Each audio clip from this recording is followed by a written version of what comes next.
Hello students, today we are going to learn about Social Studies worksheet chapter 17 Governing Bodies of the World। बच्चों, आज हम social studies का chapter 17 governing bodies of the world की worksheet को solve करेंगे। So let's start. इसमें बच्चों आपको बताया हुआ है कि वर्ल्ड में किस किस टाइप की गवर्निंग बॉडीज़ हैं, जो अलग अलग टाइप की गवर्नमेंट्स हैं उनके बारे में बताया है। इस चैप्टर को जब आप रीड करेंगे तब आप जानेंगे, ठीक है। नेक्स्ट है, dear children, the system of governing a country is called government.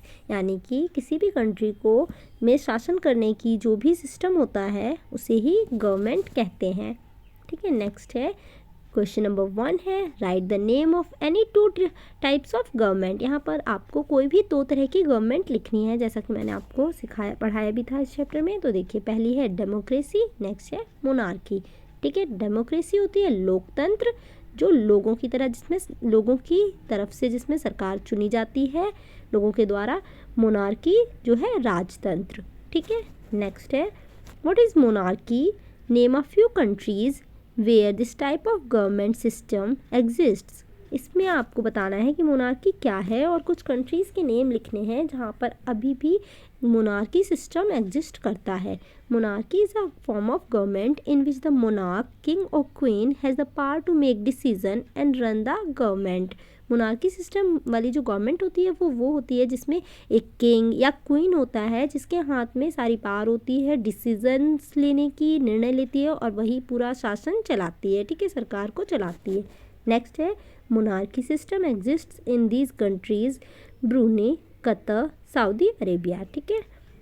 Next है, question number 3, which type of government system exists in our country, what are the important features of this kind of governance, write any 3 features of them। इसमें बच्चों आपको बताना है कि हमारी country India में किस टाइप का गवर्नमेंट सिस्टम जो है एग्जिस्ट करता है और उसके इम्पॉर्टेंट फीचर्स क्या हैं। तो देखिए, democracy is exist in our country, democracy है हमारी कंट्री में और इसके इम्पॉर्टेंट फीचर्स हैं। In democracy the people participate in the system of the government in any form.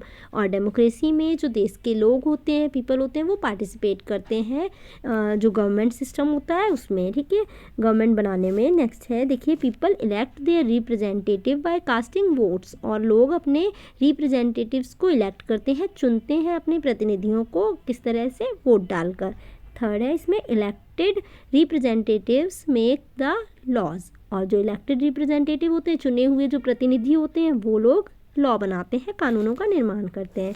Next है, question number 4, in some countries army rule the country, what is the name of such type of government, give examples of such countries. इसका मतलब है कुछ countries में army rule करती है country को, और इस टाइप की गवर्नमेंट को क्या कहते हैं, और कुछ जिनमें भी ये गवर्नमेंट है उसका नेम बताइए। कुछ एग्जाम्पल देने हैं आपको। तो देखिए, military rule which is govern by army, उसे क्या कहा जाता है, मिलिट्री रूल कहा जाता है इस टाइप की गवर्नमेंट को जिसे आर्मी गवर्न करती है, ठीक है। एग्जाम्पल है म्यांमार एंड पाकिस्तान में है ये, ठीक है।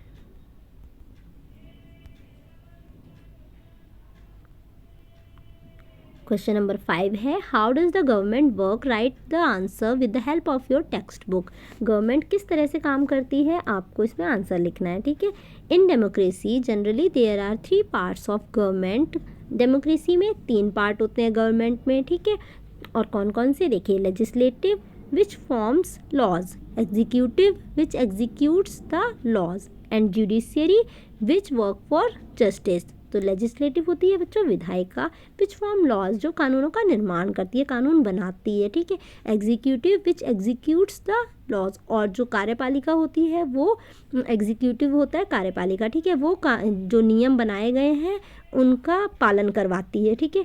And judiciary which works for justice, और न्यायपालिका होती है, अगर उन कानूनों का कोई पालन नहीं कर रहा है तो वो उसके लिए न्याय करती है, ठीक है। अगर जैसे कोई कानूनों का पालन नहीं कर रहा है तो उसको मतलब कि पनिशमेंट भी मिल सकती है और उसको बोला जाएगा कि वो करें, ठीक है, पालन। नेक्स्ट है, Government executes all the policies for the welfare of the citizens with the help of them. Government has power to rule by the constitution. और बच्चों जो गवर्नमेंट होती है, सरकार होती है, वो बहुत सारी तरह तरह की पॉलिसीज़ बनाती है और वो किस लिए बनाती है, जो देश के सिटीजन्स हैं, लोगों के लिए, उनके फ़ायदे के लिए, उनके वेलफेयर के लिए, ताकि उनकी मदद हो सके. ठीक है. Government has powers to rule by the constitution. और जो गवर्नमेंट होती है उसके पास पार होता है कि वो जो कॉन्स्टिट्यूशन है, संविधान के अनुसार ही रूल करती है. ठीक है, शासन चलाती है मतलब कि. ठीक है बच्चों. ओके बच्चों, थैंक यू.